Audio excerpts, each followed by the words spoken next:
Voilà, This bonjour meeting is being recorded. à tous et à toutes. Bonjour Pascal, bonjour Claire, Marie-Claire et Louise. Bonjour. Bonjour à tous et à toutes. Alors, nous avons eu l'occasion de faire un précédent échange. Déjà, j'ai repéré le 26 février 2022 qui avait été intitulé Après l'abus, comment sortir du silence. Et j'ai eu l'occasion, et c'est bien également, j'ai eu l'occasion déjà d'avoir un échange ou même plusieurs avec chacun et chacune d'entre vous. Je mettrai les liens pour que l'on puisse également, du coup, connaître un petit peu quel était votre parcours de vie et en particulier le parcours douloureux qui était le vôtre, parfois depuis l'enfance. Je ferai juste ici un bref petit topo pour que ceux qui nous entendront puissent effectivement faire le lien entre les échanges précédents et cet échange-ci.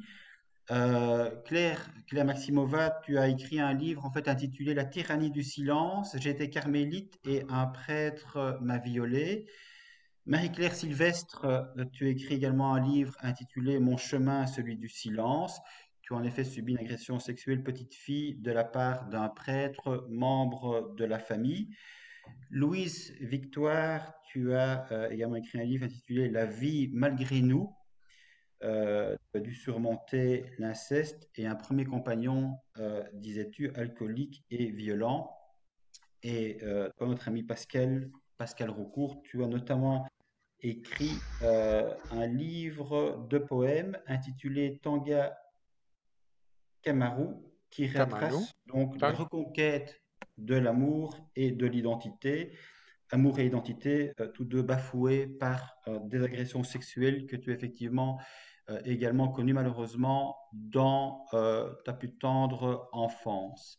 Alors Pascal, je commencerai par toi parce qu'en fait, c'est toi qui nous as suggéré ce second échange dans la mesure où de fait, le premier échange expliquait un petit peu le trauma que vous aviez les uns les autres subi et la manière dont finalement vous aviez réussi à sortir du silence, mais l'entretien peut-être effectivement nous laissait un peu sur notre faim dans la mesure où ce qu'il était aussi intéressant d'aborder, c'était peut-être justement la question de la manière dont les uns et les autres vous étiez sortis justement de ce trauma.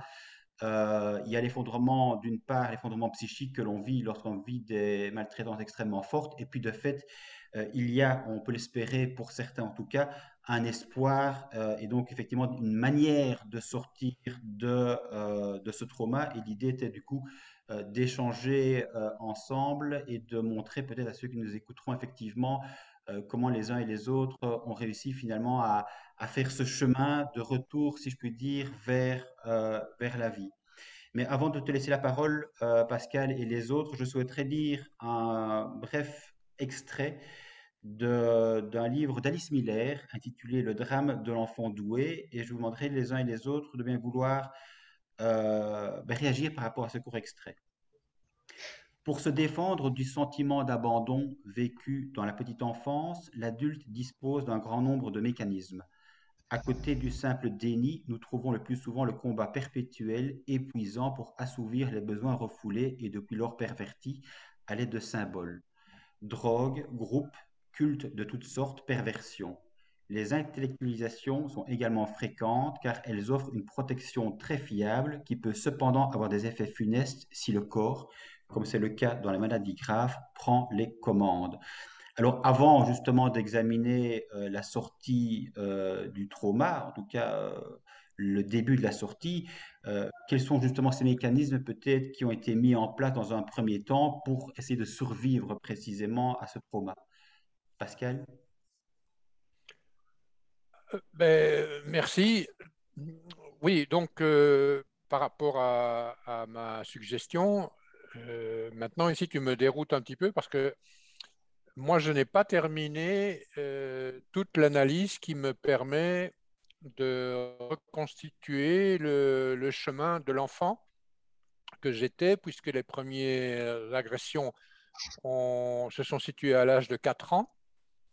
Et donc, j'imagine que là, il y a déjà eu une fermeture une fermeture ou qu'il n'y a eu aucune ouverture consciente des traumatismes.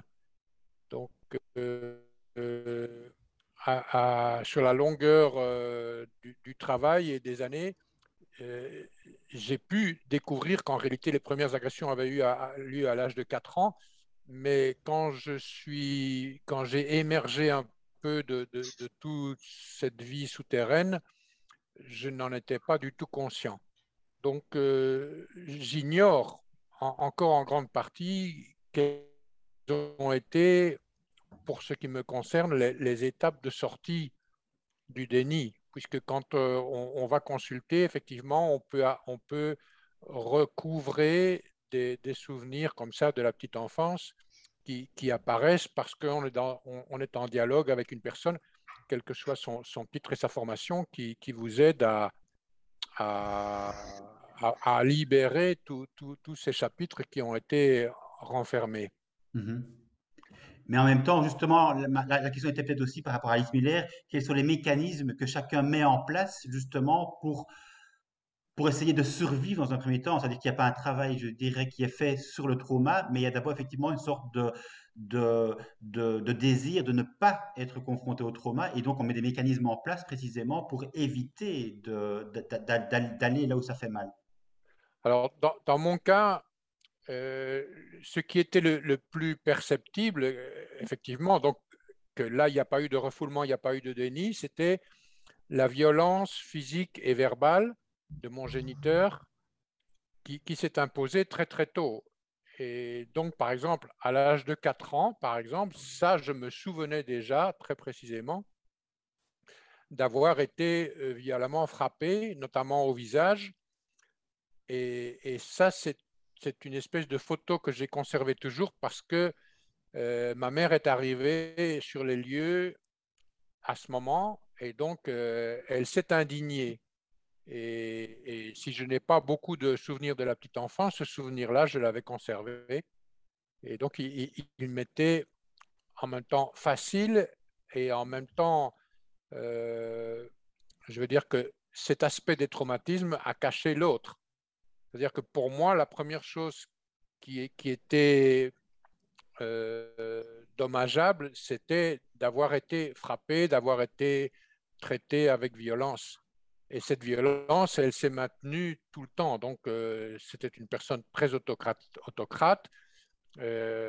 qui n'acceptait aucun dialogue, ni comment est-ce qu'on pourrait dire ça, aucune tentative de réintégrer ce qui était mon existence. Mhm. Voilà. Et tu te Donc, souviens en fait de tes propres réactions du coup pour tenter de survivre dans ce climat de violence? oui, oui, bien entendu, je me souviens que d'ailleurs, il y a des photos qui sont là pour démontrer que j'étais un enfant évidemment très, très soumis, très timide, qui n'était pas capable de s'exprimer, qui restait en arrière, voilà, ou alors à certains moments, j'avais comme on pourrait dire, des épanchements spontanés d'un petit enfant qui peut dire n'importe quoi ou se mettre à rire de façon un petit peu folle. C'est-à-dire donc le déséquilibre était déjà patent. Mhm. Voilà. Donc ça, c'était l'image de moi que j'ai conservée jusqu'au moment où j'ai pris conscience qu'effectivement, il y avait eu les viols par plusieurs personnes. Et donc, à partir de ce moment-là, vraiment, j'ai eu une reconversion avec moi-même, donc face à moi-même. C'est ça. Et ça, effectivement, ce sera la seconde partie, si je puis dire, de notre entretien. Je ne sais pas Oui. si les autres souhaitent également réagir par rapport justement à ce texte d'Alice Miller et du coup les mécanismes mis en place pour essayer de survivre, si vous avez des souvenirs particuliers de l'état quelque part psychique dans lequel vous étiez au moment où vous subissiez encore le trauma, où vous n'étiez pas encore capable de faire le chemin de reconstruction.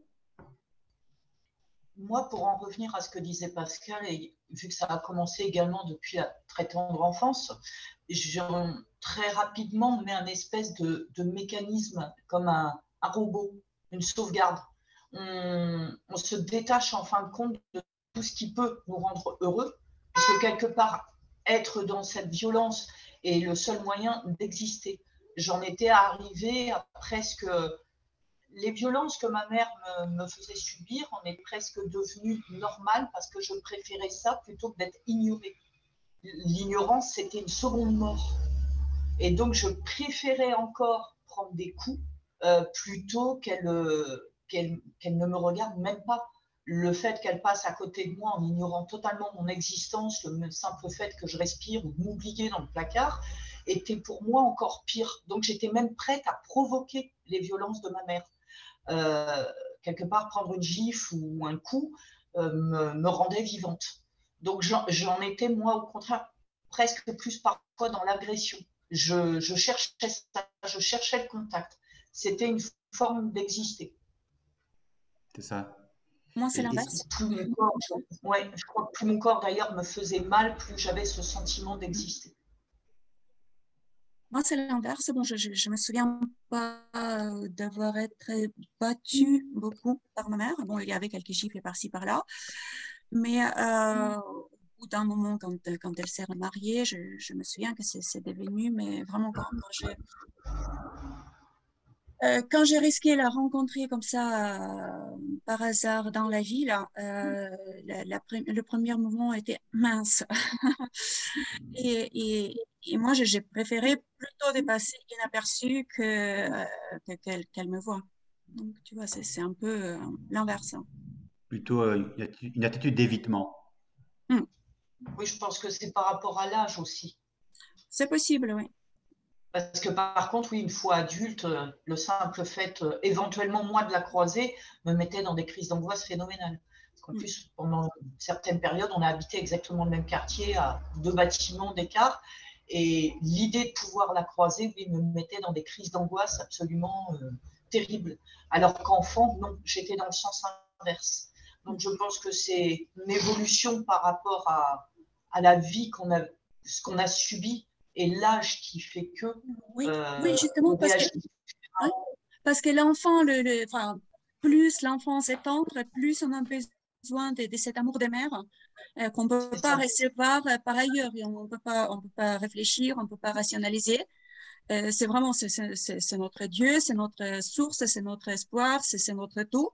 Et donc, du coup, c'est vrai que c'est tellement précieux que je comprends très, très bien ce que tu as dit, pourquoi tu l'as provoqué.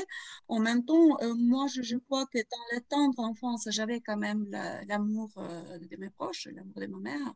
C'est plutôt avec, voilà, avec son remariage que je ne peux pas même dire que nos relations se sont dégradées parce que moi, j'étais toujours dans la même attitude d'attente et d'adoration envers ma mère. Mais son attitude envers moi s'est changée imperceptiblement, petit à petit, mais de manière tout à fait radicale.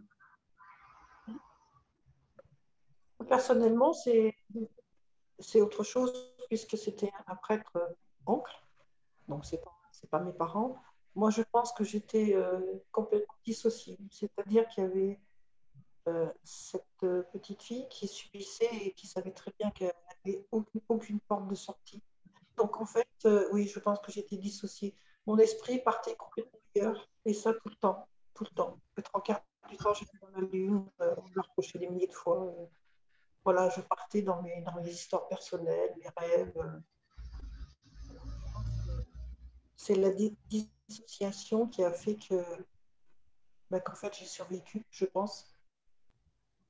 C'est très intéressant le fait de la dissociation, parce qu'en réalité, maintenant, adultes, nous savons ce qu'est la dissociation. Mais quand on est enfant, on a ce comportement et on n'a aucune manière de définir ni ce qui nous arrive, ni ce que nous faisons, nous, pour réagir à la situation. Non, mais même quand on était adulte, moi, quand j'étais adulte, j'ai vécu la dissociation, mais je ne savais pas qu'est-ce que c'était. Voilà. La seule chose que je me disais, bon, voilà, ça fait pour la première fois depuis des années que je ne souffre plus, je ne vais pas me plaindre. C'est ça. Et ça veut dire aussi qu'il y a une coupure par rapport à ses émotions, c'est ça, on n'est plus en lien avec soi, on n'est plus en lien avec son corps, avec ses émotions, avec son ressenti, et donc du coup, on est un peu, j'ai envie de dire, à côté de ses pompes, quoi. On est un peu à côté de la vie. Ben, on est carrément à côté de la vie, oui, ça c'est sûr, mais quand Oui, on est enfant, bon, on est souvent à côté de la vie, mais là, on l'est encore. Enfin, moi, personnellement, je l'étais encore plus. Et ça m'a été reproché et maintes fois, évidemment, tu es toujours dans la lune. Quand j'étais en colère, ben, tu es toujours en colère. Enfin, j'avais toujours des reproches euh, et personne ne cherchait à comprendre le pourquoi. Voilà, il n'y avait pas aucune question se poser, c'était constamment des reproches. Mais le fait d'être dissocié, ça, je l'ai compris bien plus tard. J'ai dû le comprendre vers 10 ans parce que je lisais beaucoup.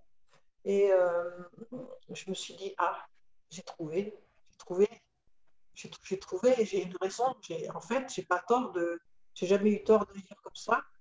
Je sais pourquoi. Je sais. Et ça a été une grande découverte qui m'a vraiment aidée, moi personnellement. Hein, il a fait encore que je subisse une grande partie de ma vie, tous les reproches et tout ce qui s'ensuit.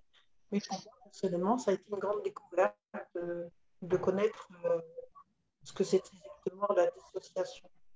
Oui, c'est ça. Ça revient en fait à comprendre que tu n'es pas folle et que c'est pas toi le problème, en fait. Ça, parce que des fois, je me disais quand j'étais petite, c'est bizarre, je me sens, j'ai l'impression d'être un oiseau, d'être sur un arbre, et puis quand on me sent, je me dis, mais je me dis bien que c'est pas possible.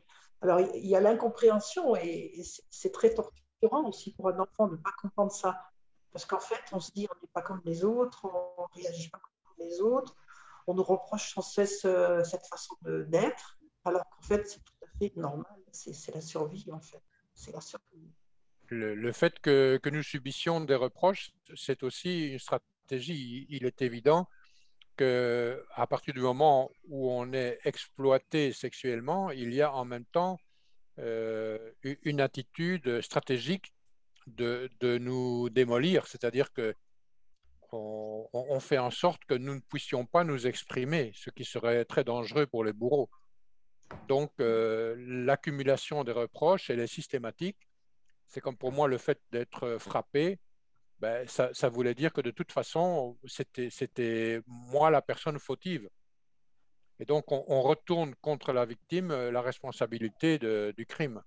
Mais c'est ça, c'est les reproches, ça peut être les reproches violents, les coups, les insinuations, les gestes aussi, pas forcément des coups, des regards, il y a plein de choses, hein, plein de choses. Oui, oui, il y a toute l'orchestration d'une marginalisation de l'enfant qui est non seulement à la tête de Turc, mais l'objet devenu pour toute la famille, c'est pour ça qu'on dit la tête de Turc d'ailleurs, qui pour toute la famille est l'origine des souffrances de la famille. Et justement, en fait, dans l'entourage proche ou lointain, il y a eu des personnes à un moment donné qui vous ont conforté en vous disant effectivement qu'il y avait un problème et du coup, ça vous a peut-être permis d'objectiver ce que vous viviez ou bien vous êtes senti absolument seul, isolé. Moi, je vivais ça avec ma sœur dont je parle dans mon livre, Oui. qui avait un an plus que moi, et on vivait notre truc, quoi. On se demandait pas si c'était normal, mais on vivait ça aussi à deux, et ça, c'était un grand soutien aussi, parce que quelque part, je me sentais moins seule, évidemment. On était très seuls, mais le fait d'être deux, à se parler un petit peu, j'étais quand même moins seule. Ça a été un grand support, ouais. Mm. Mais pas d'aide extérieure pour vous tirer justement de cette maltraitance. Non, non, non, on était trop vilaines. Trop vilaines. Non, non. Surtout moi qui rouspétais beaucoup, j'étais trop coléreuse. Non, non, il n'y avait pas de porte de sortie. Non, Et personne ne voyait rien. je ne sais pas. Alors, il y a sûrement des gens qui voyaient ou qui pressentaient, mais ils s'abstenaient. Je pense aussi, avec le recul, avec l'âge, on comprend mieux les choses. Ça, c'est très dur, hein. C'est extrêmement difficile. Hein. Je suis désolée si je pleure, mais c'est l'horreur, c'est le pire, ça, je crois. Hein. Pour moi, personnellement, c'est très dur à encaisser. Ouais. Et c'est comme ça. Oui. Louise, Claire, vous avez eu Moi, j'ai la possibilité d'en parler à l'extérieur ou d'avoir des oui, personnes, des aidantes? moi, j'ai eu ma grand-mère, dont je parle beaucoup dans mon livre, donc, qui était une voisine qui m'a récupérée un jour en sang dans les escaliers. Et comme j'avais autour de mon cou une médaille qui appartenait à mon papa, qui était, voilà, elle était pied noir, cette femme juive pied noir, elle m'a recueillie, elle m'a aidée, et ensuite elle a essayé. Elle a prévenu les services sociaux, elle a prévenu voilà, le dispensaire, parce qu'à l'époque, dans les quartiers, il y avait des dispensaires, chose qu'on ne trouve plus maintenant pour faire vacciner ou soigner les enfants. Et ça a valu un éloignement total. C'est suite à ça que je me suis retrouvée en habitant beaucoup plus loin, à Saint-Dominique, dans une pension à l'année, pour m'éloigner de cette personne, parce que cette femme et ses enfants ont essayé justement de me sortir de cet enfer.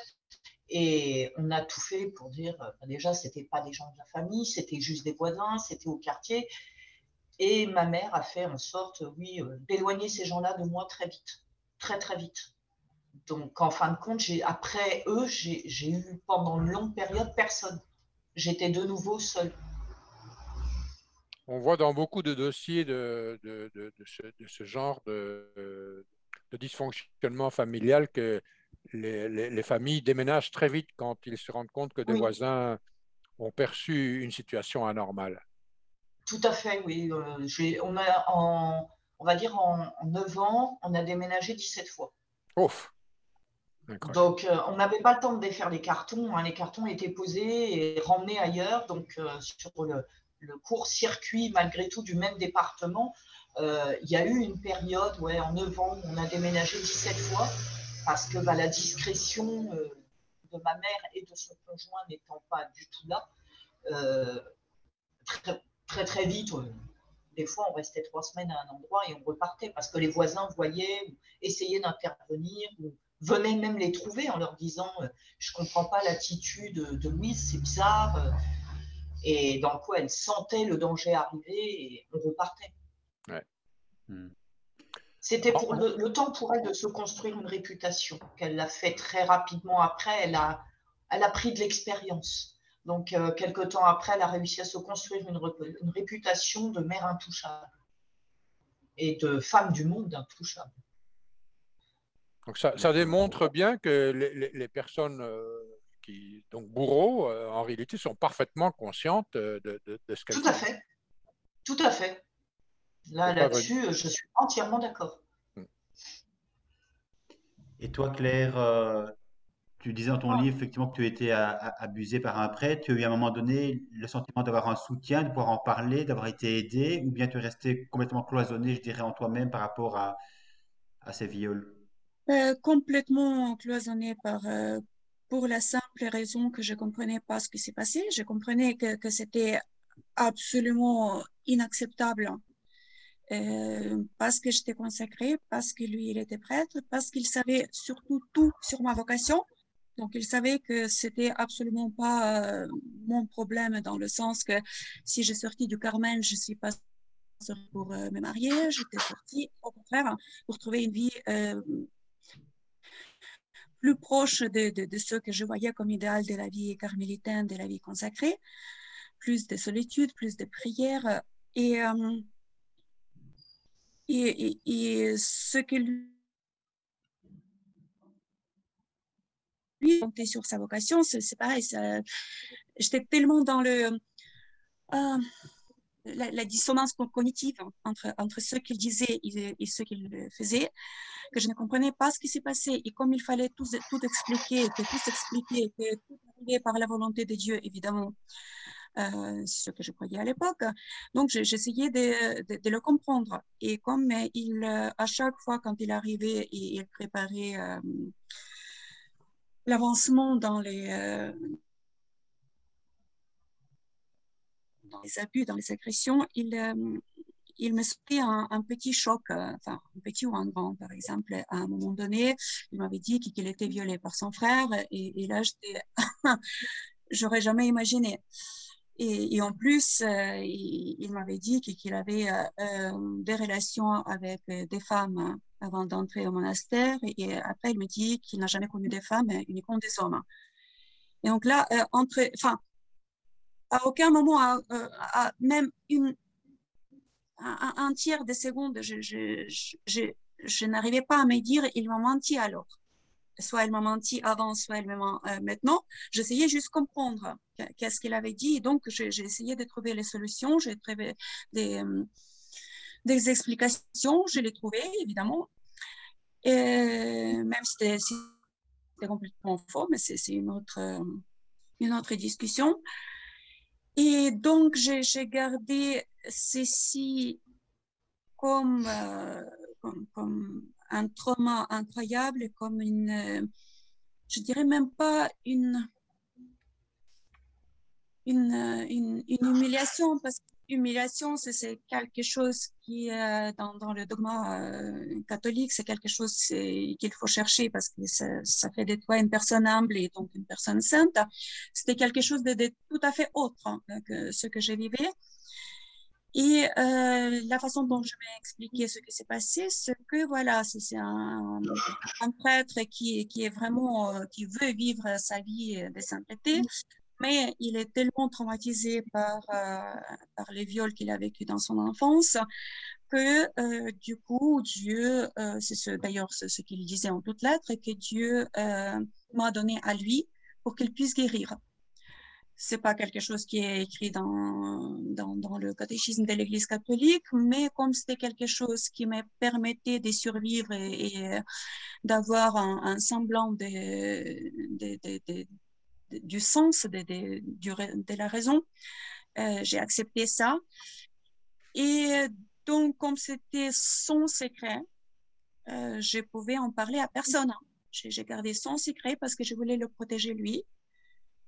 Et donc, j'ai passé des longues années complètement enfermée avec cette impureté qu'il a déposée en moi. C'est ça. Et si on veut effectivement maintenant aborder la seconde partie de l'échange, je voulais le faire au travers d'un auteur. Ceux qui me connaissent savent que je l'apprécie fortement, c'est Charles Julier, qui a vécu aussi un lourd trauma dans l'enfance par rapport effectivement à la perte de sa mère euh, lors de son plus jeune âge. Et il dit ceci: il faut parfois toute une existence pour parcourir le chemin qui mène de la peur et l'angoisse au consentement à soi-même, à l'adhésion à la vie. Alors j'ai envie de dire que dans un premier temps, la seule adhésion parfois possible, c'est l'adhésion finalement à la mort qui vient vous frapper parce qu'effectivement vous êtes maltraité. Mais du coup, évidemment, c'est le but un petit peu de l'échange ici, c'est qu'on voit évidemment que pas mal de personnes, malheureusement, toute une vie traînent cette maltraitance comme un boulet et ne parviennent pas justement à vivre leur vie de manière légère et donc du coup à adhérer à la vie. Alors la question évidemment que je voulais vous poser à tous, c'est d'abord, peut-on s'en sortir de pareilles maltraitances, et en particulier des maltraitances que vous avez vécues? Et si oui, comment concrètement avez-vous fait à partir du moment où vous prenez conscience? Comment faites-vous pour sortir le cas échéant du déni et pour vous reconstruire, pour quelque part pouvoir de nouveau, je le disais, adhérer à la vie? Pascal, tu nous as proposé l'entretien, donc je te propose peut-être de commencer par là. Comment effectivement t'en es-tu sorti? Bien, merci encore. Donc, les premières recherches chez moi ont été complètement non articulées. Je n'avais absolument aucun soupçon ni aucune manière de porter des mots sur ces situations-là. Le fait est que, comme je l'ai mentionné auparavant, j'ai sombré assez rapidement dans un alcoolisme profond.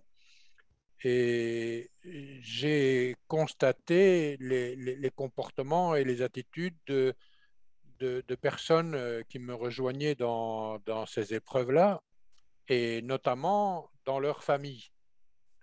Donc, ma première démarche a été d'approfondir, de me rapprocher de ces gens-là pour déceler chez eux quelles étaient les causes de cet effondrement moral et bon, on peut parler d'épave. À partir d'un certain moment, c'est vrai que quand l'alcoolisme vous envahit votre existence, vous pouvez être déjà une épave, en tout cas aux yeux de beaucoup de gens. Et c'est à partir de là que j'ai commencé à déceler le fait qu'il y avait dans l'existence de ces personnes, et probablement dans la mienne, mais je n'y pensais pas encore à ce moment-là, des motifs très profonds, non d'humiliation comme tu l'as dit il y a quelques minutes. Tu as parlé de l'humiliation chrétienne qui fait partie des maux qu'on doit s'infliger pour mériter le ciel. Mais c'est beaucoup plus loin que l'humiliation. C'est vraiment l'abjection et la détérioration de notre qualité d'être humain. Et ça, j'en ai eu conscience. Et je ne pouvais pas me sortir de ce groupe. Et là, j'ai compris que dans mon existence, il y avait des choses qui se passaient qui me plongeaient dans un puits ou dans un souterrain obscur. C'est ça. Mais alors du coup, Pascal, quel moyen justement mettre en marche, si je puis dire, mettre en œuvre pour sortir justement de ce gouffre?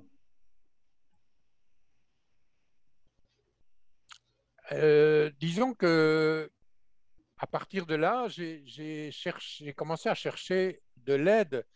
Mais encore une fois, comme ce n'était pas articulé dans le langage, je recherchais des âmes sœurs. Voilà, que ce soit des amitiés masculines ou des amitiés féminines. En tout cas, le fait de pouvoir être compris dans ma détresse. Et voilà, évidemment, bon, j'ai 72 ans aujourd'hui, donc ça fait déjà un bout de chemin. Mais je sais que cette étape a été assez longue parce que j'étais dans un tel désarroi. Dans ce désarroi, je ne comprenais rien du tout.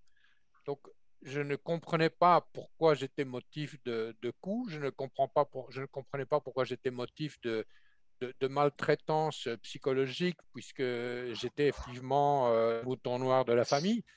Mais ensuite aussi, au niveau des études, je suis devenu incapable de toute compréhension intellectuelle, ce qui me donnait un complexe d'infériorité épouvantable. Hmm. Il y a eu l'étape où, quand j'ai été abusé donc, au sein de l'institution d'enseignement, ça a duré 4 ans, et là, j'ai pu à un certain moment dénoncer cette situation sans non plus la définir. Et quand je l'ai raconté, j'ai vu que les adultes avaient réagi par rapport à quelque chose qui était scandaleux, mais on ne m'a pas non plus dit, je veux dire pédagogiquement, que ce que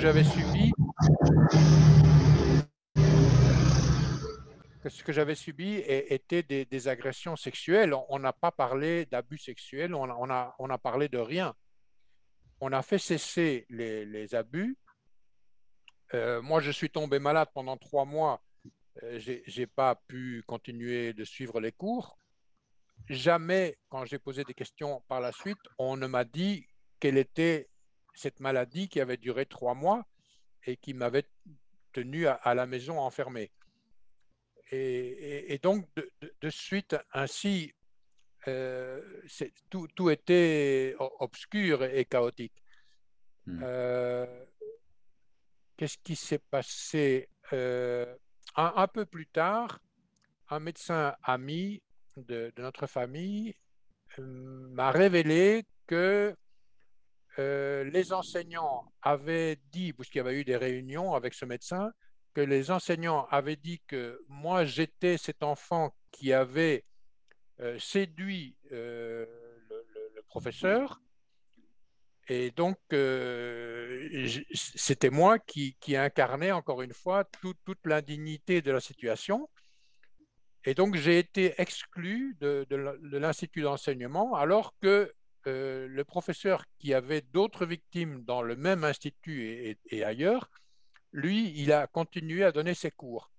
Donc là, j'ai senti un bannissement, et ça a été vraiment le point de départ de mon sursaut. C'est ça.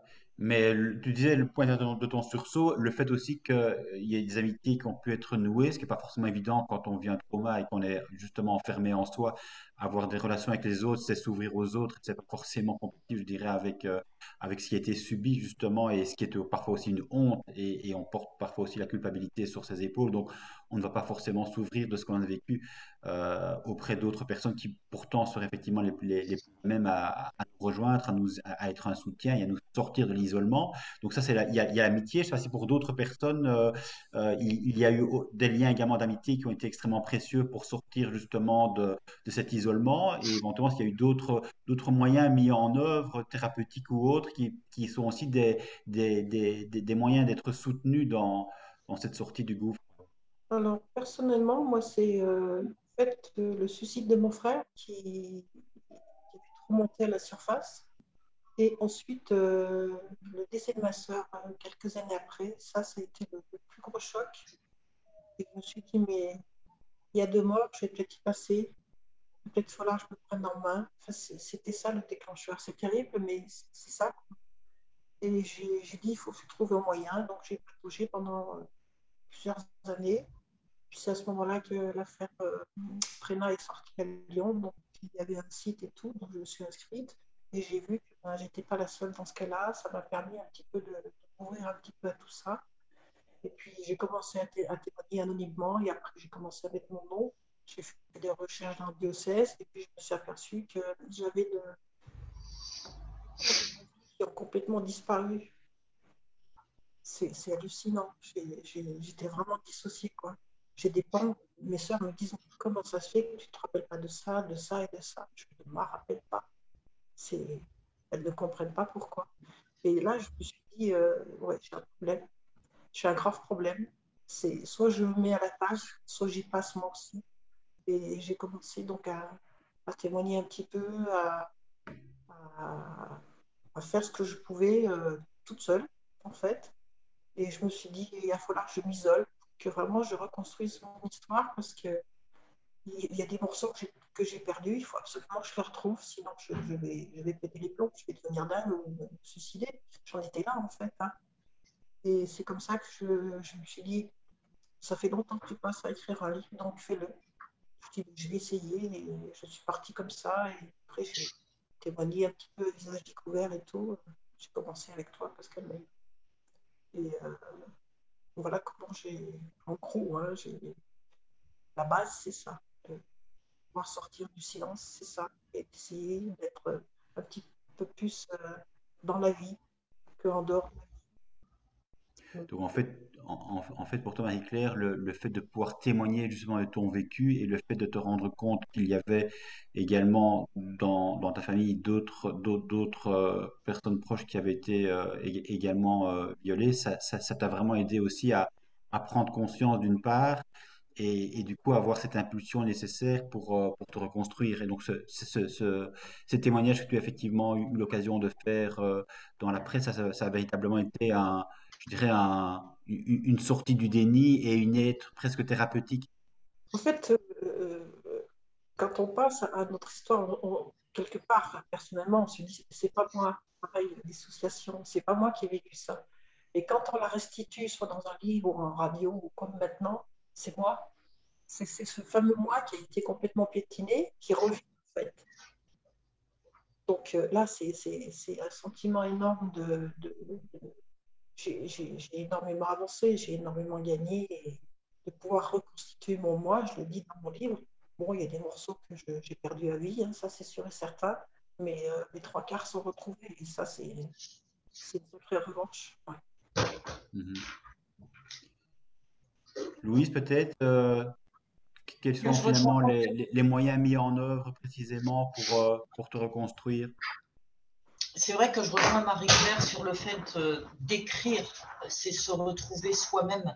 Pendant longtemps, j'ai occulté. J'ai occulté tout ce qui se passait. Comme je te disais tout à l'heure, je me suis mis en sécurité. C'est bien que j'ai continué à avancer dans la vie. Hein. J'ai été mère de famille 5 fois. Je faisais les choses. Voilà, tu te lèves le matin, tu fais les choses parce qu'il faut qu'elles soient faites. Et tu te couches en évitant de penser. J'ai vécu ça tout le temps. C'est-à-dire que dès que j'ai eu mes enfants, et j'ai été maman très jeune, en fin de compte, tu te retrouves dans cette cage de survie. Tu fais toutes les choses pour ne pas déplaire, parce qu'effectivement, déplaire, tu connais les sanctions. Donc moi, après ma mère et son conjoint, ça a été mon conjoint pendant 7 ans.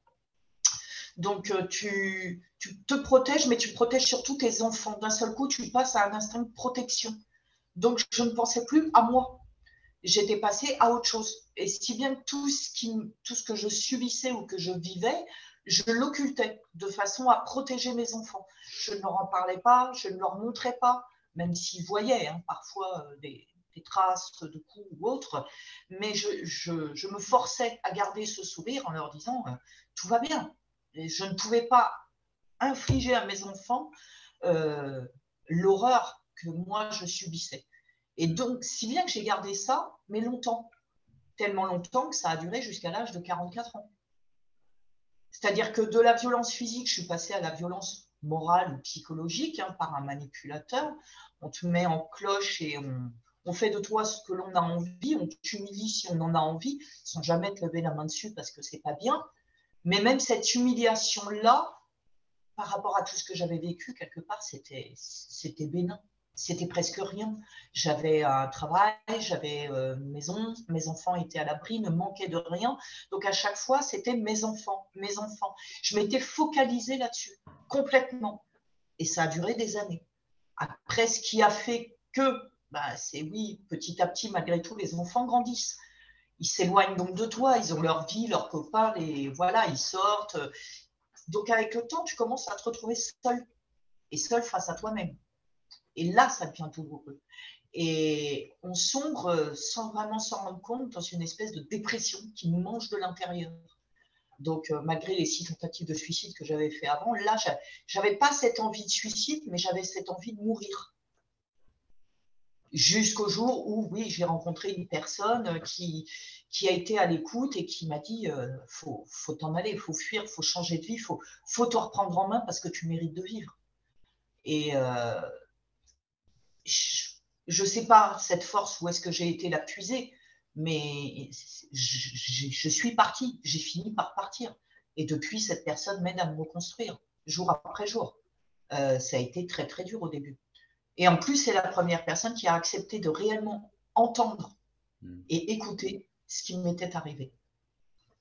Donc, pour moi, ça a été un soulagement énorme. Être cru déjà, simplement ça. Être entendu, être écouté et être cru. Qu'on ne te juge pas, qu'on ne te dise pas c'est de ta faute, oui, mais tu as fait en sorte que, oui, mais tu n'as pas fait ce qu'il fallait le moment venu. Non, à aucun moment il y a eu ce genre de phrase ou de jugement. Donc déjà, ça aide beaucoup pour se reconstruire. Trouver une personne en face de toi qui t'écoute. Oui. Et tu as l'impression, justement, Louise, tu parles effectivement de l'écoute. Tu as l'impression que l'écoute est peut-être d'autant meilleure euh, qu'elle est du coup en mesure de te rejoindre, que la personne elle-même peut-être a vécu des choses semblables et s'en est sortie, ou bien ici Non, c'est une personne simplement qui a écouté mais qui n'a pas forcément vécu des choses semblables. non, c'est cette personne qui m'a écouté et qui m'a aidé et qui m'aide encore à me reconstruire. C'est Bruno, c'est mon conjoint. C'est lui qui m'a poussé à écrire. C'est parce qu'il m'a dit c'est la meilleure des thérapies. Déjà, fais-le pour toi. Et c'est vrai que le fait d'écrire, il y a eu des moments où, quand j'étais dans la phase d'écriture, il y a beaucoup de choses que j'avais occultées, que mon cerveau avait mis de côté. Et le soir, je me couchais, le matin, je me réveillais, j'avais fait des cauchemars. Moi, j'appelle ça des cauchemars. C'était des souvenirs qui revenaient. Et je me disais, mais j'avais oublié ce passage-là, j'avais oublié cet instant-là. J'avais oublié ce que ma mère, là, à ce moment-là, m'avait dit. Donc, ça me permettait aussi et d'avancer dans l'écriture, donc dans mon histoire, dans tout ce que j'avais laissé de côté pendant des années, en me disant, tu n'y penses pas. On te lave le cerveau et voilà. Ouais. Et je me suis retrouvée identitairement à travers cet écrit, effectivement. Le Tu as fait pu reconnaître. d'écrire mon histoire m'a permis, oui, de me reconstruire mon identité, mon passé, donc de l'accepter et donc d'y faire face. C'est ça. Bravo. D'accord. Et Claire, peut-être, si tu veux également réagir à cette question, finalement, par rapport aux moyens que tu aurais mis en œuvre pour justement quitter l'effet de sidération et finalement, petit à petit, être sur ce chemin de reconstruction. l'effet de sidération, ça durait quand même encore plusieurs années après que j'ai porté plainte. Et même en écrivant le livre, enfin, je ne comprenais toujours pas comment ça pouvait. Enfin, je comprenais intellectuellement que ça s'est passé, mais je n'arrivais pas à comprendre, mais comment était-ce possible? Et donc, comme je l'ai dit dans le livre, déjà, que cette première phase qui était très, très, très douloureuse, c'est plutôt la musique qui m'a aidée. Et encore, ce n'était pas nécessairement ma musique préférée, c'était juste certains accords, certains passages de certaines œuvres qui m'ont énormément aidée, qui ont exprimé quelque chose qui s'est passé en moi. Donc, je les écoutais en boucle. Et le livre, évidemment aussi, la rencontre avec les personnes qui ont vécu la même chose, à peu près la même chose que moi, ou des choses même pires que moi. D'autres personnes qui m'ont tendu la main, même si c'est de façon tout à fait ponctuelle. Ça a aidé quand même énormément. Voilà, c'est un peu comme essayer de sauter dans une rivière qui est avec l'eau déferlante. Une pierre, j'arrivais quand même et ça m'a aidé à, je ne dis pas complètement à traverser tout ça, mais en tout cas de faire un bout de chemin assez important.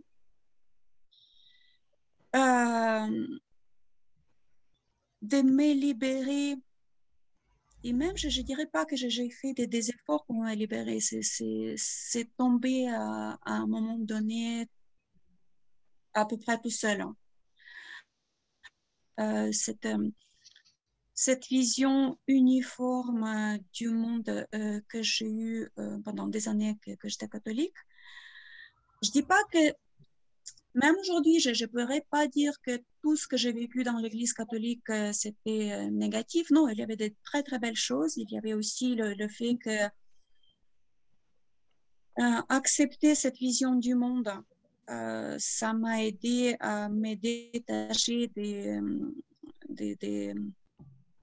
de l'emprise de ma mère, sans me sentir coupable, sans culpabiliser. Mais en même temps, au bout d'un moment, je me suis dit, mais ce que j'avais perçu comme liberté, comme sécurité de la liberté, si on peut dire ces deux mots ensemble, en fait, non, ce n'était pas la liberté, c'était une prison très, très semblable à celle que j'ai vécue au sein de ma famille. Et c'est probablement pour ça que je l'ai accepté avec autant de facilité, avec autant de non-reconnaissance que c'était de la prison. Et en fait, ce qui m'a aidé à commencer et à continuer ce chemin de reconstruction qui est encore très loin d'être terminé, c'est que je me suis rendu compte à un moment donné que je n'ai pas partagé tout à celui qui m'a violée. Et donc ça, c'était une grande découverte, hein, parce qu'avant tout à quoi je tenais, toutes les prières que j'ai aimées, je ne sais pas, le coucher du soleil que j'aimais beaucoup voir, tout ça, j'ai partagé à lui avant que je devienne victime des viols. Et donc, du coup, tout ce que j'ai partagé était empoisonné. Donc, toute ma vie, toute mon existence, depuis, jusqu'aux recoins les plus intimes de mon être, et je ne parlais pas uniquement des physiques, c'était empoisonné. Et là, je me suis dit, mais tiens, il y a plein de choses que je ne lui ai pas partagées parce que c'était quelque chose que j'ai vécu comme enfant et ça n'avait rien à voir avec Dieu. Et à l'époque, j'avais l'impression que toute ma vie était été traversée de l'idée de Dieu. Et c'est ces petites choses, ces petits passages des livres que j'ai lus, que je ne l'ai pas partagés, les émerveillements devant certaines choses qui n'étaient pas liées à ma vie dans l'Église, les auteurs, les idées que j'ai beaucoup aimées. C'était revenu et c'est à partir de là où j'ai pu de nouveau, pas complètement me reconstruire comme la personnalité, mais un peu comme rattraper les derniers mailles de ceux qui étaient complètement décousus, complètement détricotés, et réessayer de tricoter quelque chose, la personne que j'aurais pu devenir si je n'avais pas toutes ces années de ma vie gâchée. Hmm. Et alors, je voudrais quand même poser évidemment une question peut-être pour aller un pas plus loin. On a déjà tous évidemment quelque part ici, je dirais, un certain âge et l'origine du trauma que vous avez évoqué ne date pas effectivement d'hier. Donc j'ai envie de vous demander évidemment aux uns et aux autres si vous avez vraiment le sentiment, mais tu as déjà répondu en partie évidemment Claire, mais pour les autres également, si vous avez le sentiment qu'on peut réellement à un moment donné sortir du trauma et effectivement reprendre complètement sa vie en main et en être dégagé de ce trauma au point où finalement la vie devient de fait plus légère et il ne resterait quelque part qu'une petite cicatrice de la blessure originelle, ou bien si au contraire vous avez l'impression qu'il y a encore un travail extrêmement important qui doit être accompli pour que vous puissiez effectivement, j'ai envie de dire, couler davantage dans la vie, dans le quotidien. Pascal. Alors, en ce qui me concerne, j'ai une date très précise qui est celle de 2012. Donc, j'avais 62 ans et j'ai accédé à l'expérience de l'auto-hypnose, dite ericksonienne, de Milton Erickson. Et pour moi, il y a un avant et un après. À partir du moment où j'ai pu connecter à volonté avec l'inconscient, avec mon inconscient, bien entendu, pour moi, c'est la charnière définitive. À ce moment-là, j'ai été à mes propres yeux complètement, je pourrais dire réintégré, mais c'est beaucoup plus que ça, parce qu'en réalité, j'ai repris possession, j'ai pris pour la première fois vraiment possession de mon existence et de ma destinée et de mes désirs par rapport à l'existence. Oui, ce qui effectivement, c'est ce qu'on dit un petit peu en off tout à l'heure, mais c'est vrai que est-ce que l'avant et l'après, les autres, vous le ressentez aussi de cette façon-là? C'est-à-dire qu'il y a un moment où vous dites il y a un élément déclencheur qui fait effectivement que je reprends possession, j'ai envie de dire, pleinement de mon corps et de mon esprit, ou bien est-ce que ce corps et cet esprit restent abîmés et restent du coup effectivement, j'ai envie de dire, pris dans ce trauma originel? On reste abîmé, mais ça ne devient pas quelque chose qui gère ta vie. Pascal parlait d'une date tout à l'heure, c'est assez drôle puisque moi aussi j'ai une date et j'ai une heure d'autant plus précise. C'est quand je me suis retrouvée à 23 heures dans ma voiture où je partais, je disais adieu à toute ma vie d'avant. C'est-à-dire que je partais dans l'inconnu plus total. Avec 2 enfants, 30 € en poche. J'ai pris ma voiture à 11 h du soir. J'ai dit au revoir à mon conjoint, à ma maison, à mon travail, à tout, en une journée. Le samedi matin, je faisais les démarches administratives. Le samedi soir, à 23 h, je quittais mon domicile. Donc, je disais adieu à cette vie, à ce passé, à tout ce que je ne voulais plus. Je ne savais pas du tout où j'allais. J'étais dans le brouillard, mais le plus total. Très inquiète, hein, je reconnais quand même, parce que bon, je n'avais pas non plus 20 ans, je n'avais pas plus la même force, la même énergie à 40 ans ou 50 ans que quand tu as 20 ans. Et tes angoisses sont plus les mêmes parce qu'on est plus réfléchi. Malgré tout, avec l'expérience de vie que l'on a, on est des gens plus réfléchis. Là, d'un seul coup, je n'étais pas réfléchie du tout. J'avais 20 ans, 30 balles et je suis partie. Et c'est vrai que cette étape-là a été pour moi extrêmement importante parce que de ce jour-là où je suis arrivée en bas de l'appartement de ma fille, je me suis dit, tout ça, j'en veux plus. Je ne veux plus subir les humiliations, je ne veux plus subir les insultes, je ne veux plus subir le regard des autres, mais je ne veux plus me subir. Parce que quelque part, le fait de ne pas être partie, plutôt le fait de ne pas avoir pris ma vie en main plus tôt, il y a eu des périodes où je m'en sentais coupable. Parce que j'ai dit, mais tu aurais eu les moyens.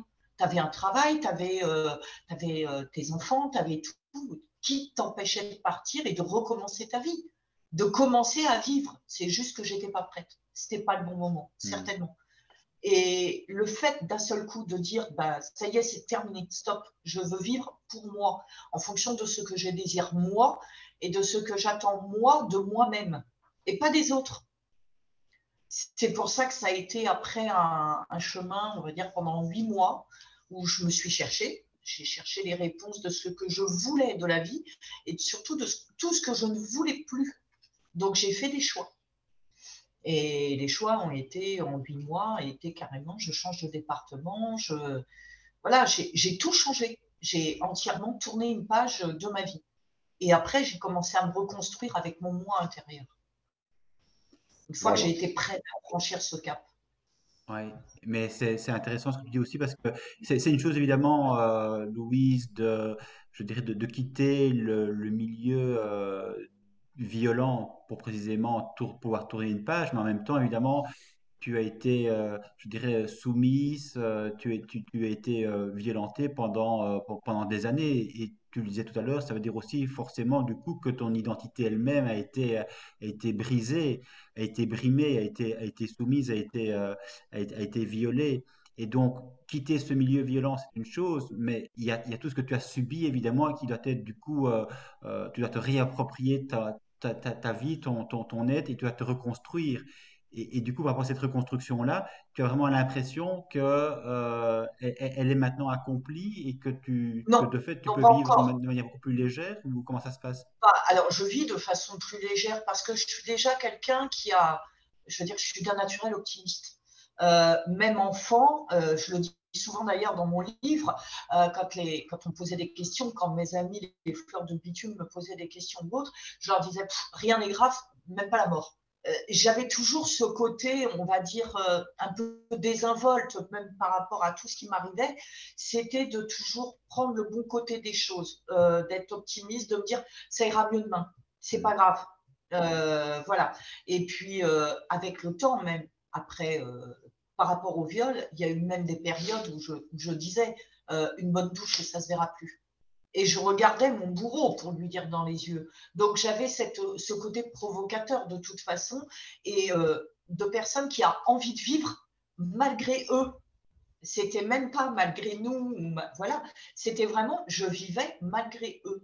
Et je leur disais, vous essayez de me broyer, de m'humilier, de me rabaisser, mais vous n'y arriverez que si j'en ai envie. J'avais cette envie, vraiment cette rage de vivre. Je ne voulais pas donner raison à mes bourreaux en leur disant oui, massacrez-moi et je ne suis plus rien. Je n'avais pas envie de ça. J'avais cette force malgré tout de lutte. Pourquoi? Je ne sais pas. Où est-ce que je l'ai cherché cette force? Je ne sais pas, mais j'avais ça en moi. Je refusais de leur donner raison. C'est ça. Une rage de vivre plus forte C'est ça, que la au-delà mort. de beaucoup de choses, oui. Hmm. Si bien que le fait, oui, d'être quelqu'un d'optimiste, avec un humour un peu particulier, même de l'humour très noir, hein, je reconnais, me permettait, oui, de rebondir tout le temps sur ce qui se passait.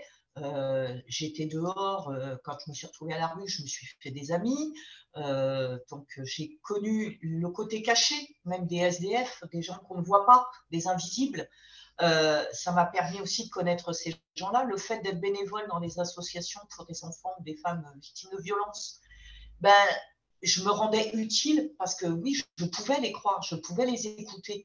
Le poids des mots ne me faisait pas peur puisque je connaissais les mots et les mots MAUX. Donc, je n'avais pas peur de les entendre et je n'avais pas peur non plus de leur faire face. Et c'est ce que je voulais montrer aussi aux autres victimes.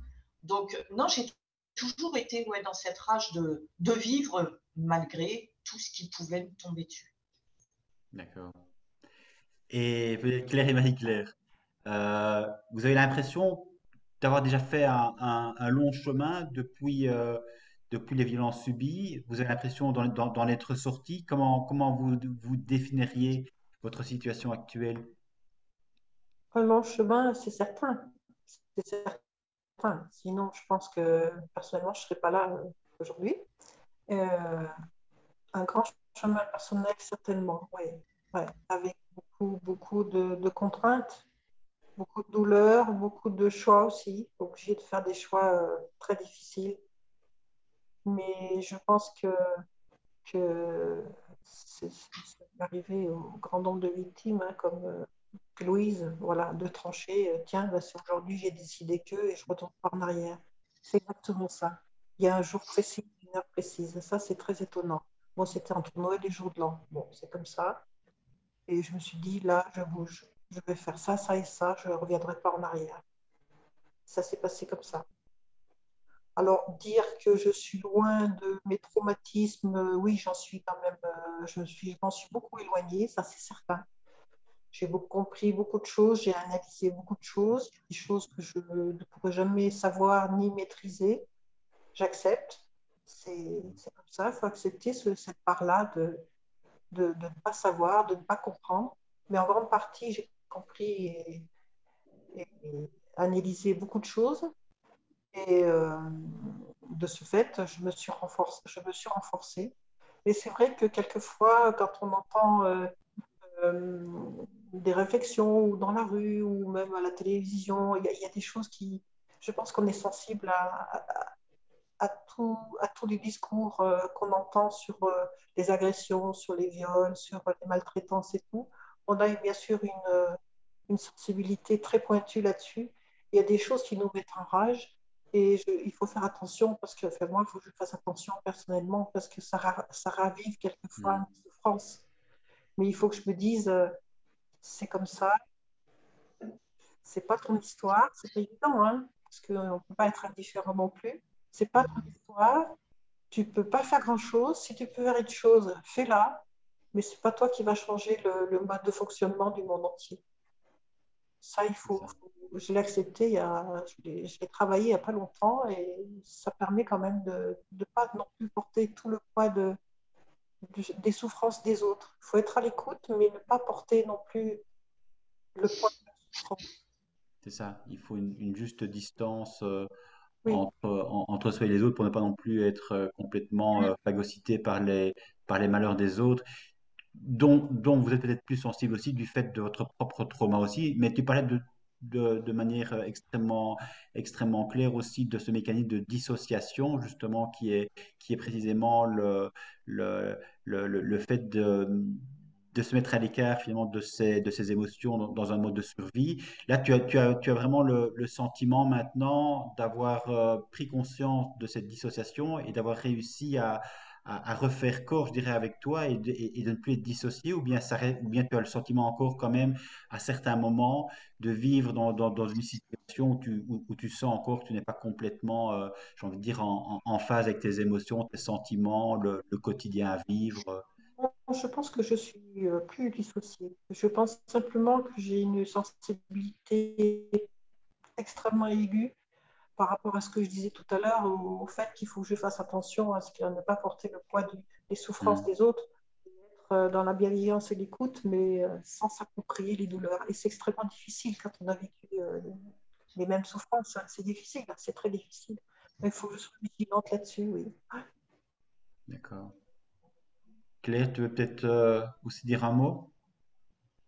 Euh, la seule chose que je peux dire pour répondre à la question que tu nous poses à tous, que ce n'est pas exclu, c'est même tout à fait possible que pour moi, cette date, ça pourrait être la date des jugements de celui qui m'a violée et la date où la justice serait rendue.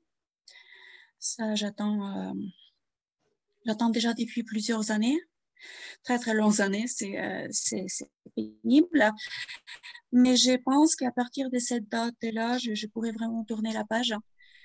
Et voilà, et n'est plus être vampirisé par cette histoire, vampirisé par ce qui m'a été infligé, et que voilà, je pourrais tourner toutes mes énergies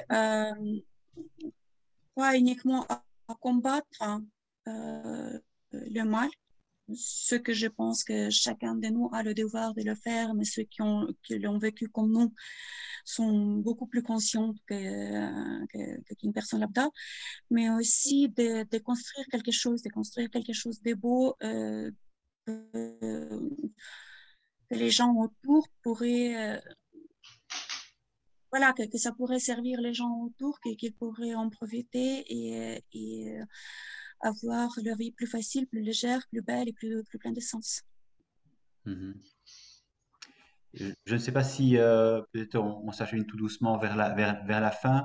Je ne sais pas si l'un ou l'autre souhaite encore ajouter un élément important par rapport justement à cette reconstruction, si un élément j'ai envie de dire, dans le schéma de reconstruction que nous n'avons pas encore évoqué.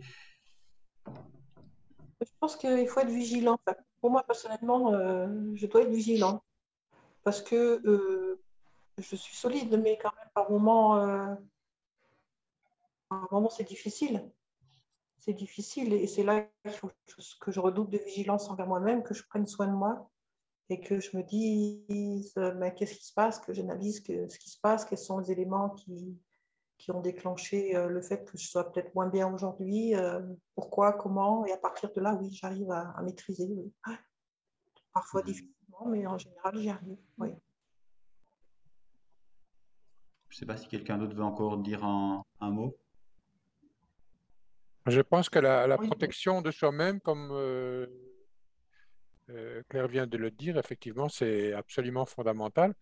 D'autant qu'avec le temps, on prend conscience de l'immensité des dégâts, et ce n'est pas un mot exagéré, et que donc nous n'avons pas, comment pourrait-on dire, je ne veux pas qu'il y ait de malentendus là-dessus, mais je suis certain que nous avons tous beaucoup de force pour ce combat que nous avons livré. Mais d'un autre côté, nous avons une fragilité, une vulnérabilité qui subsiste. Et donc, il est absolument important, comme l'a dit Claire, d'être au petit soin avec soi-même. Ce n'est pas de l'égocentrisme dans le mauvais sens. C'est de l'égocentrisme en disant charité bien ordonnée commence par soi-même. Si nous voulons continuer à apporter du positif à qui que ce soit à nos enfants ou à un autre environnement, nous devons d'abord être très soucieux de nous protéger. Nous sommes vulnérables, il ne faut pas l'oublier. C'est ça. Mais alors aussi, je voulais quand même poser une question à tous et à toutes, parce que quelque part, le fait d'avoir justement traversé ce que vous avez traversé, vous avez le sentiment que, entre guillemets, ça vous a apporté quelque chose. C'est-à-dire, est-ce que vous avez le sentiment d'être autre, d'être différent et d'avoir appris sur la vie quelque chose que peut-être d'autres n'ont pas appris, et du coup d'être plus en lien avec d'autres, et quelque part, de manière plus générale, peut-être d'être plus humain, c'est-à-dire d'être en capacité de rejoindre autrui dans ce qu'il a de plus, dans ce qu'il a parfois de plus caché, de plus honteux, en tout cas à ses yeux. Est-ce que vous avez le sentiment de pouvoir entrer en lien avec autrui d'une façon particulière? Oui, personnellement, oui, je pense, oui. J'ai appris aussi je m'en suis beaucoup servi pour mon métier. J'étais aide-soignante et dans ma carrière, j'ai eu beaucoup de confidences dont je suis la seule à savoir, toujours actuellement. Et c'est là que j'ai compris que oui, j'avais une sensibilité particulière et je ne me permets en aucun cas de juger quoi que ce soit avant de bien comprendre, avant d'être sûre d'avoir bien compris ce que l'autre ressent et ce que l'autre a vécu, ce qui n'est pas évident. Voilà. D'accord. Je rejoins complètement Marie-Claire là-dessus. Moi aussi, j'ai travaillé longtemps en accompagnement service fin de vie ou en tant que nourrice agréée, mais pour des enfants avec des difficultés physiques ou mentales importantes. C'est vrai qu'on a cette empathie, cette ouverture d'écoute, cette patience aussi. Je pense qu'on arrive à être des gens d'une patience extrême.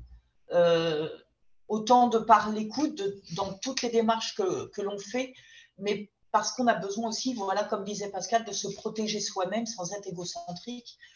Donc, on évite la colère, on évite. Il y a beaucoup de choses, toutes les petites choses qui nous gênent, qui nous énervent, qui nous mettent mal à l'aise, on les évite.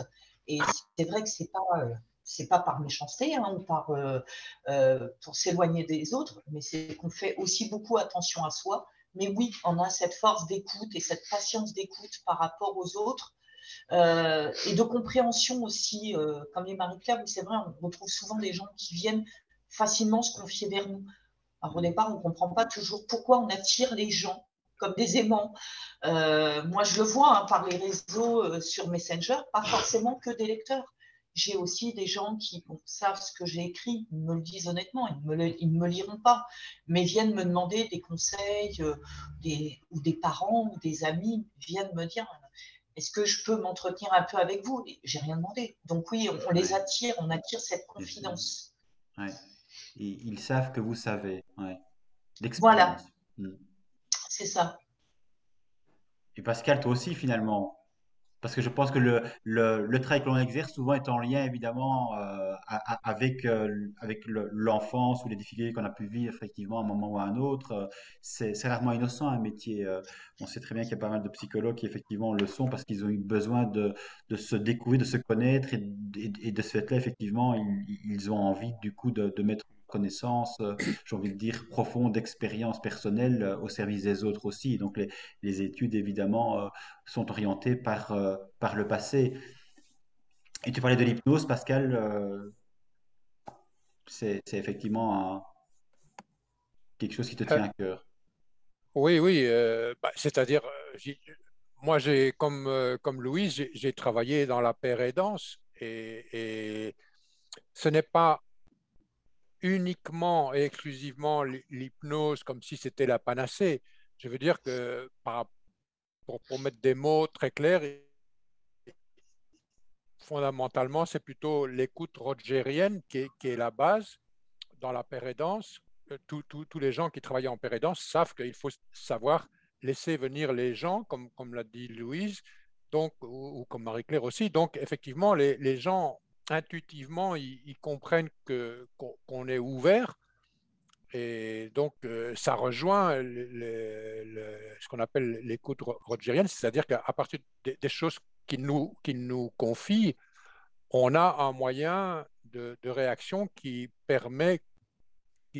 nous permet de les faire avancer petit pas à la fois, bien entendu, en fonction de ce qu'eux sont décidés à franchir comme cap, parce qu'il est clair qu'on reste acteur de sa destinée et qu'une personne qui en sort, c'est une personne qui veut en sortir.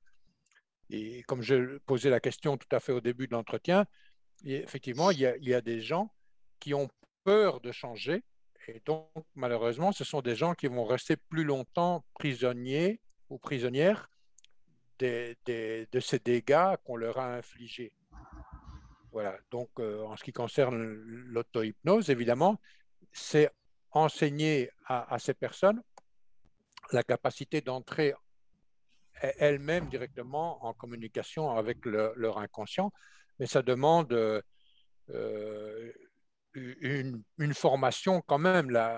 Même une personne qui rentre facilement en hypnose, elle ne va pas nécessairement savoir toute seule retourner en hypnose. Donc, bon, moi, j'ai suivi une formation effectivement très, très intense d'un an. À côté de ça, j'ai suivi des formations par des psychologues diplômés pendant plusieurs années, puisque j'ai travaillé dans 7 associations dédiées au soutien des victimes, généralement toute l'agression sexuelle, mais il y a aussi d'autres traumas qui peuvent être très profonds. Voilà. D'accord.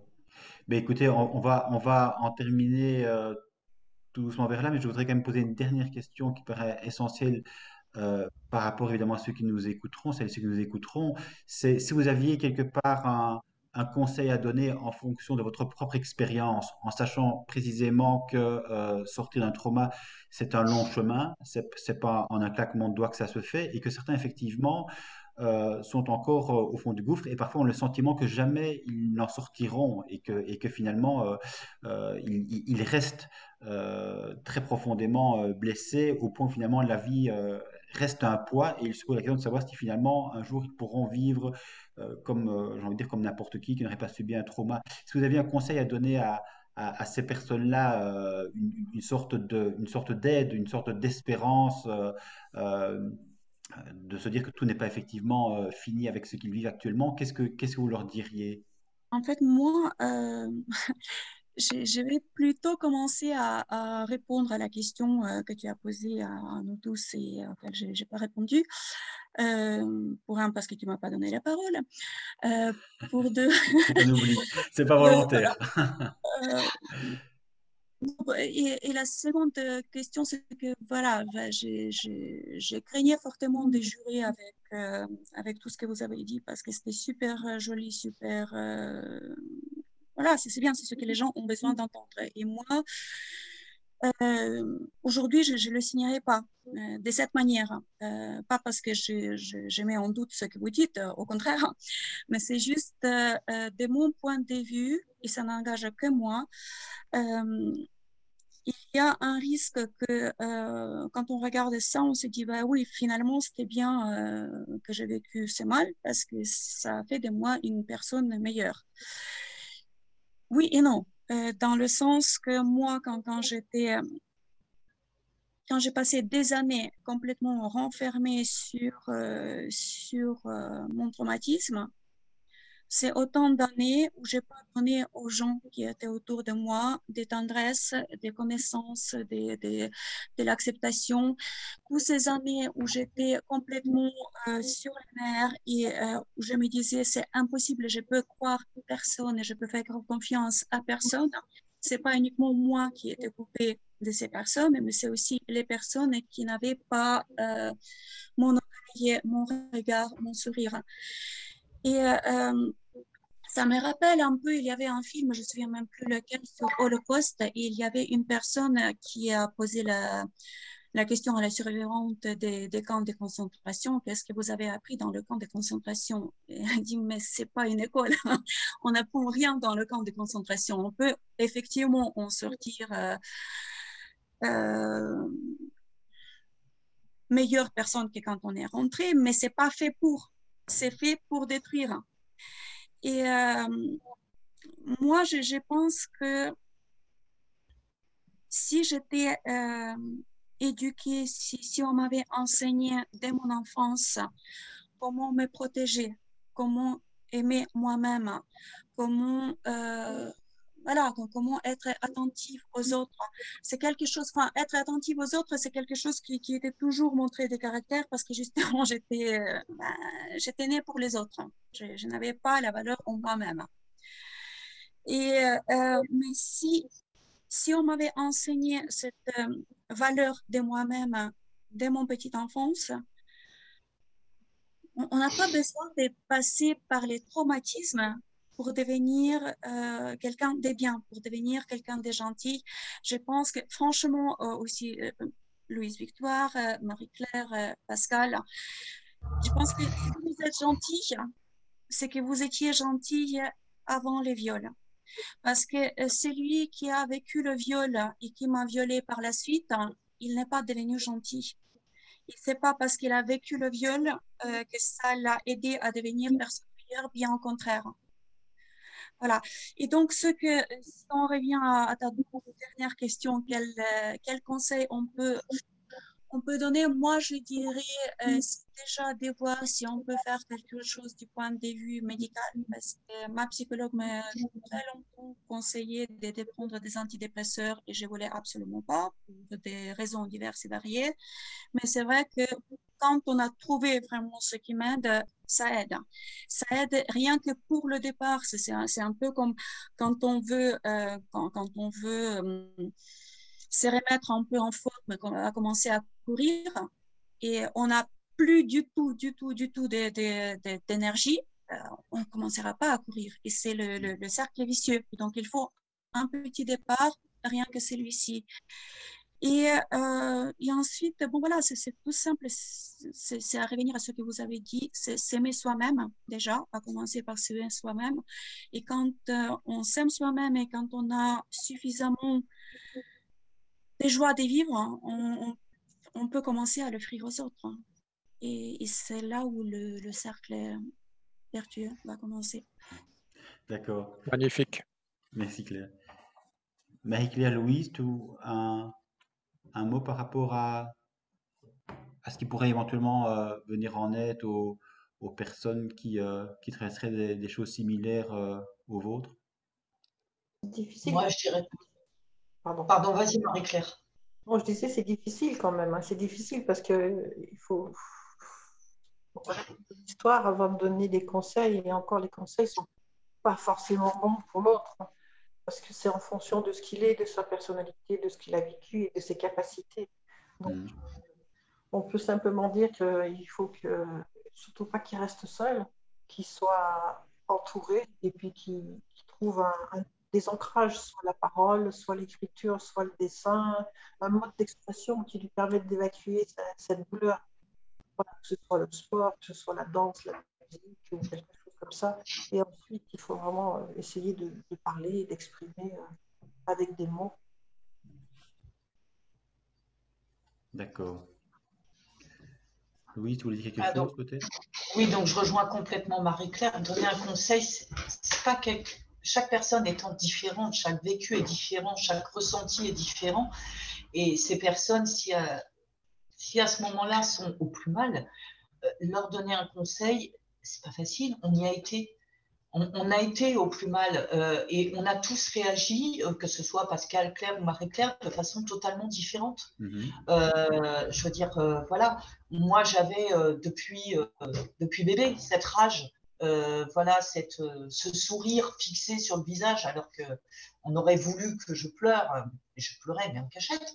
Et c'est vrai qu'on a tous, voilà, des formes de caractère ou d'appréhender les choses totalement différemment.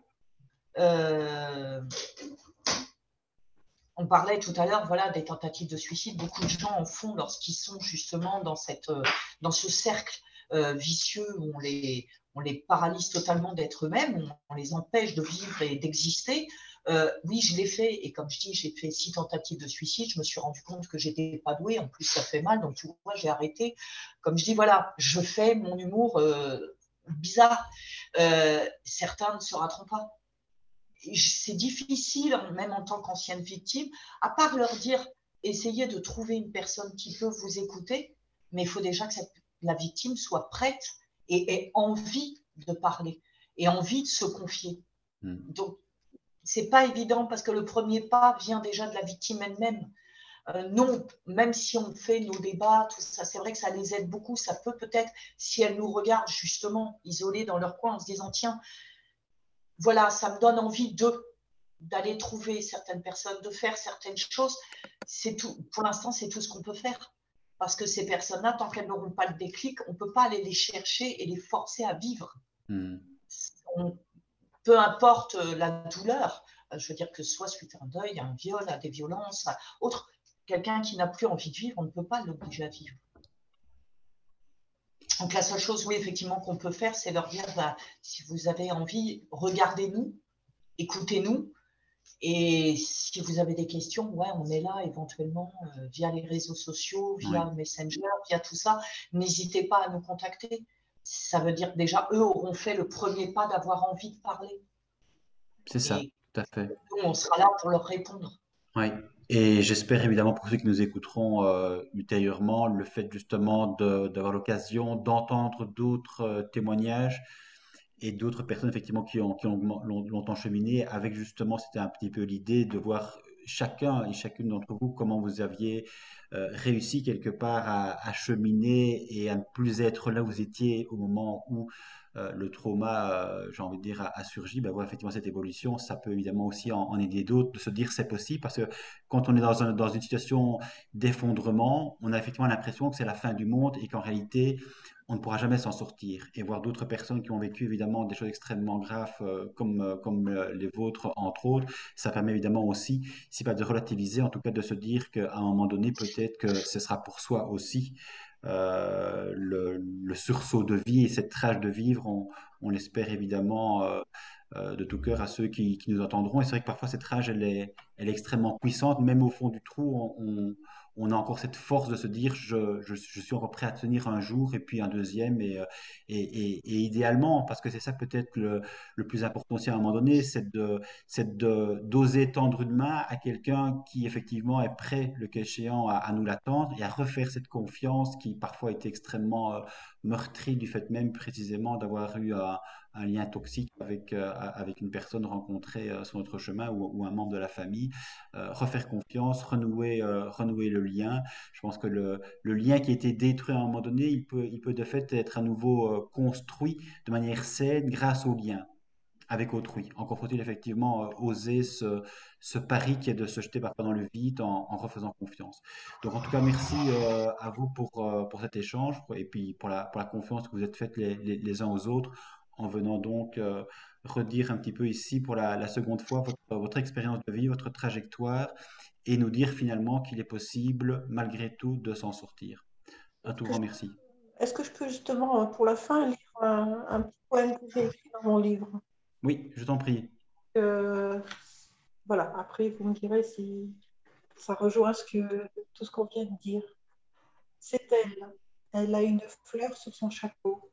Ses yeux sont deux étoiles. Sa bouche un croissant de lune.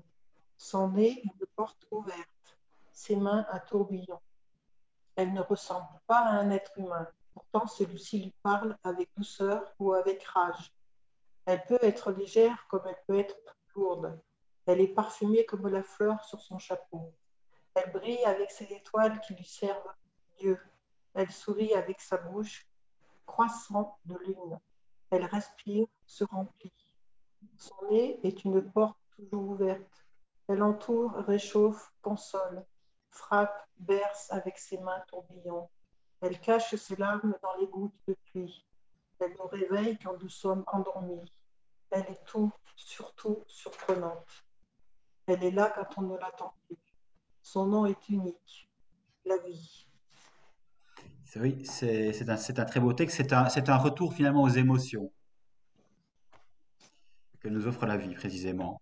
Et du coup, tu me fais penser peut-être à Louise, qui peut-être aussi souhaitait, puisque tu as écrit Louise, tu voulais peut-être nous partager un À extrait de moi, ton livre. alors un extrait, on va dire là, on remonte dans tout ce qu'on a dit au tout début, c'est-à-dire voilà comment on se voit soi par rapport à tout ça, donc par rapport à ces violences. Donc c'est la période où j'étais effectivement à Saint-Dominique. Donc j'étais là-bas à l'année. Donc on m'avait mis en internat à l'année parce que j'étais une enfant difficile et très très désagréable. Donc voilà, il fallait m'éloigner du milieu familial. De retour à Saint-Dominique, la mère supérieure m'avait convoquée dans son bureau. Elle s'était plainte que la police soit venue dans son établissement à cause de mes divagations. Qu'elle avait dit. J'avais eu le droit de sa part aussi à une grande leçon de morale. Sale pute, elle était au courant, étant donné qu'elle organisait les parloirs avec Louis. Mais ça, elle s'était bien gardée d'en parler. Afin de me soigner du mal, comme elle disait, elle m'avait fait mettre au cachot pour une semaine. Je faisais en sorte de ne plus prendre mes comprimés. Je faisais semblant de les avaler et les recrachais dès que j'étais seule. Un matin, une des sœurs qui m'apportait ma ration de pain m'avait trouvée sans réaction et en sang. Elle était entrée et avait appelé l'infirmière, complètement paniquée. Je m'étais entaillé l'artère de la cuisse et les chevilles ainsi que les poignets. Je venais de faire ma première tentative de suicide. Ma plus grande déception avait été de me réveiller à l'infirmerie. Je voulais mourir, pas que l'on me sauve. Je venais de réaliser qu'à la douleur de mes sens venait s'ajouter le dégoût de moi-même et le dégoût de la vie. Voilà, merci Louise, dégoût de la vie et en même temps tu es toujours en vie, donc qui nous a Voilà. parlé de cette rage de vivre que nous espérons effectivement pour les autres aussi. Et donc, un tout grand merci pour cet échange et au revoir prochainement. Merci. À bientôt. Au revoir. Au revoir. Merci à Merci. tous.